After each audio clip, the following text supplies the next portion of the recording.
अस्सलाम वालेकुम व्यूअर्स, मैं हूं आपका होस्ट अब्दुर्रहमान और आज हम आपकी जानब से पूछे जाने वाले अहम सवाल का जवाब देंगे कि अगर अमरीकी पाबंदियों के बावजूद ईरान से चाइना बड़ी मिकदार के अंदर तेल इंपोर्ट कर रहा है और उसके ऊपर कोई पाबंदियां नहीं लग रही, तो पाकिस्तान ईरानी तेल इंपोर्ट करके अरबों डॉलर्स क्यों नहीं बचाता।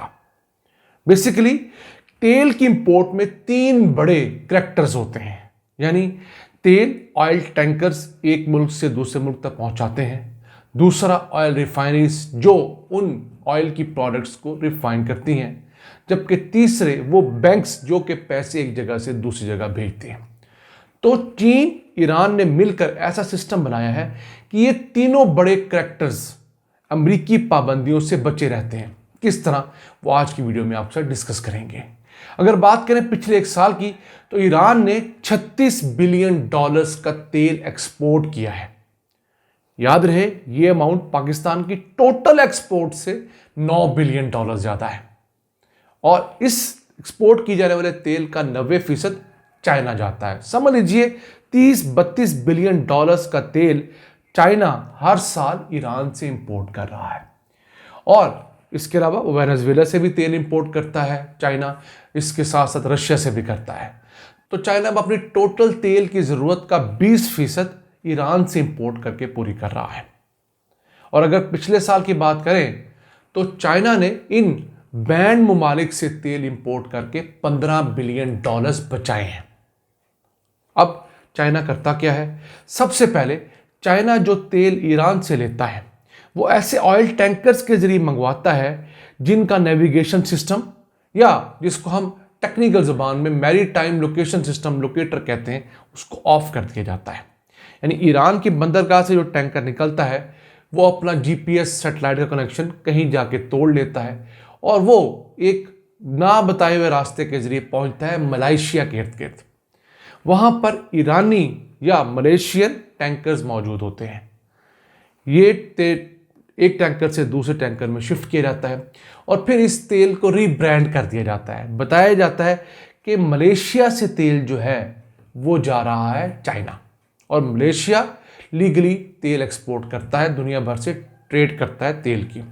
इसके ज़रिए उन ऑयल टैंकर्स के ऊपर अमरीकी पाबंदियां नहीं लग पाती जो एक जगह से दूसरी जगह तेल पहुंचाते हैं। फिर चाइना के अंदर ऐसी दर्जनों नहीं सैकड़ों ऑयल रिफाइनरीज हैं जहां पर ईरानी तेल जाके रिफाइन होता है। इन्हें टी पॉट रिफाइनरीज कहा जाता है।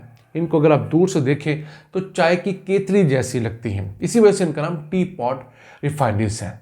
40 से 150 रिफाइनरीज जो हैं वो चाइना के अंदर ऐसी लगी हुई हैं। सबसे ज़्यादा दारुल हुकूमत बीजिंग के जनूब मशरक के अंदर शानडुंग का उनका जो एक पूरा सूबा है वहाँ पर इनकी लोकेशन है।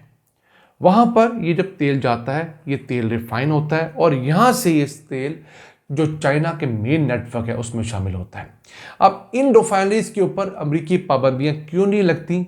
इन रिफाइनरीज का अमरीका के साथ कोई लेना देना नहीं। इंटरनेशनली इन्होंने अपने कोई असासे नहीं बना रखे। ये रिफाइनरी सिर्फ चाइना के अंदर मौजूद है। तो अमरीका करता क्या है कि जिस इदारे जिस रिफाइनरी के ऊपर उसने पाबंदी लगानी होती है उसके ऊपर बैन लगा देता है कि वो किसी भी इंटरनेशनल पोर्ट के साथ, इंटरनेशनल रिफाइनरी के साथ, इंटरनेशनल बैंक के साथ काम नहीं कर सकती। तो इन रिफाइनरीज को ज़रूरत ही नहीं है। तो ये टी पॉट ऑयल रिफाइनरीज तेल की बड़ी मिकदार रिफाइन करके चाइनीज़ मईशत को फ़ायदा पहुंचा रही हैं।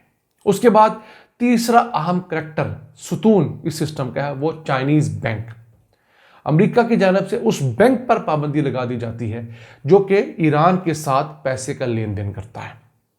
तो चाइना ने क्या किया, ऐसे छोटे छोटे बैंक बनाए हैं जिनका ईरान के अलावा किसी मुल्क के साथ कोई ताल्लुक नहीं है। तो जो तेल ईरान से लिया जाता है उसकी पेमेंट इन चाइनीज बैंकों के जरिए ईरान के अकाउंट में रख दी जाती है।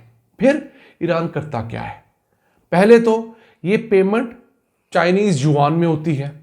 ईरान जो बड़ी मिकदार में अपनी इंपोर्ट्स करता है वो चाइना से इन्हीं पैसों को इस्तेमाल करके कर लेता है। आसान अल्फाज में अगर आपको समझाएं तो चाइना जो है वो ईरान के नाम का पैसा अपने छोटे छोटे बैंकों में रख लेता है। फिर जब ईरान ने कुछ इंपोर्ट करना होता है, मशीनरी वगैरह, इलेक्ट्रॉनिक्स, बेताया चीज़ें, तो वो बआसानी उन्हीं बैंकों के पास जाता है, वहाँ मौजूद अपने पैसों को चाइनीज़ सेलर्स के, चाइनीज़ इदारों के हवाले करता है और अपनी चीज़ें लीगली तौर पे इंपोर्ट कर लेता है। पाकिस्तान के पास मसला ये है कि पाकिस्तान के पास तो ऐसे कोई ऑयल टैंकर्स नहीं जो कि इतनी मुश्किल चीज़ कर सकें कि हम छुप छुपा कर वो टैंकर्स पाकिस्तान में पहुंचा सकें। फिर हमारे पास पूरे मुल्क में 5 ऑयल रिफाइनरीज हैं और इन तमाम के इंटरनेशनल लिंक्स हैं, तो हम ये अफोर्ड ही नहीं करते कि अपनी ऑयल रिफाइनरीज पर बैन लगवा लें। वहाँ पर 150 ऐसी ऑयल रिफाइनरीज हैं जो कि इलीगल हैं दुनिया की नज़र में। हमारे यहाँ टोटल 5 रिफाइनरीज हैं, चाइनीज़ की लीगल रिफाइनरीज इसके अलावा हैं। और ये जो चाइना की टी पॉट रिफाइनरीज हैं, ये एक एक रिफाइनरी पाकिस्तान की सबसे बड़ी रिफाइनरी से बड़ी है।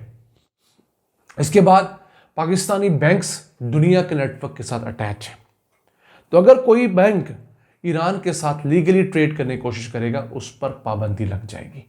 तो हम लोग ये अफोर्ड ही नहीं कर सकते, और ऐसा बैंक बनाना जो अमेरिका से बाला बाला हो हमारे बस से बाहर है। फिर सबसे अहम बात, पाकिस्तान एक कमज़ोर मईशत है, चाइना एक बहुत बड़ी तगड़ी मईशत है। अमेरिका चाइना के ऊपर एज अ होल पाबंदी लगाना अफोर्ड नहीं कर सकता। पाकिस्तान जैसे मुल्क में उसने 1 मिनट में लगा देनी है। फिर एक चीज़ और, अमेरिका भी नहीं चाहता कि ईरान के तेल पर मुकम्मल पाबंदी लगे। क्यों? अगर ईरानी तेल पर मुकम्मल पाबंदी लगेगी तो उसके 2 नुकसान होंगे। एक, आर्मी मार्केट के अंदर तेल की प्राइस शूट कर जाएगी। ईरान रोज़ाना 30 लाख बैरल तेल प्रोड्यूस करता है, खाम तेल की बात हो रही है, जो दुनिया की टोटल प्रोडक्शन का 3% है। अगर ये मुकम्मल बैन हो जाएगी तो दुनिया भर में तेल की कीमतें बढ़ेंगी, और इस साल जब अमेरिका में इंतखाबात होने जा रहे हैं, अमेरिका कतई अफोर्ड नहीं करता। दूसरा, मुकम्मल पाबंदी लगाकर आप ईरान को एक ऐसी जगह पर धकेल देंगे जहां पर ईरान जंग के लिए कोई भी मुश्किल से मुश्किल फैसला ले लेगा, और वो फैसला अमेरिकी मफादात को बहुत बुरे तरीके से हिट करेगा। तो इसी वजह से अमेरिका ने भी ईरान को एक हल्की सी छूट ज़रूर दे रखी है, जिसके ज़रिए वो हर रोज़ 15 लाख टन तेल एक्सपोर्ट कर रहा है। इसके ज़रिए उसकी मईशत चल रही है, 36 अरब डॉलर्स का उसको रेवेन्यू आ रहा है। वो बिल्कुल सीधी लड़ाई नहीं कर रहा।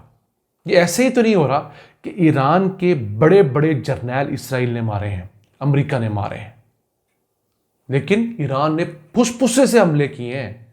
कोई बड़ा टारगेट अमेरिका का या इजराइल का नहीं मार सका।